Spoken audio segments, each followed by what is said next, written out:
Thank you for checking out this little teaser of the history of the papacy and church. Here's a little taste of what's coming up soon on the History of the Papacy podcast.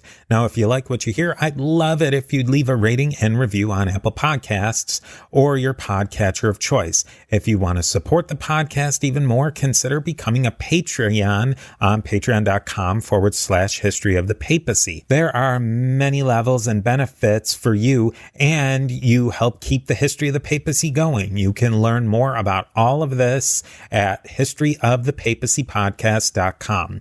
With that, here's another piece of the mosaic of the popes of Rome and Christian church, and I will definitely be talking to you more soon.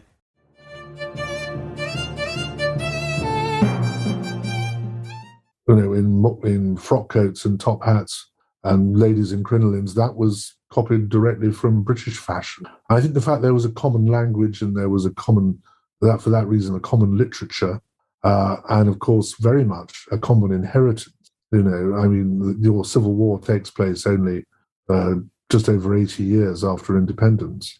We do have a very strong influence. Where I think America succeeds in a way that we don't is it becomes better later in the 19th century at modernizing.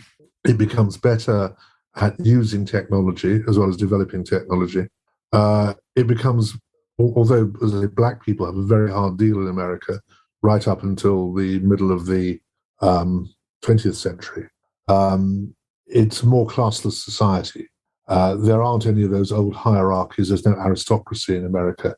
I know there are people in America who think they're aristocrats, but America, because in the late 19th century it's become a classless society to a great extent in a way that Britain isn't, and it doesn't have those old structures of hierarchies.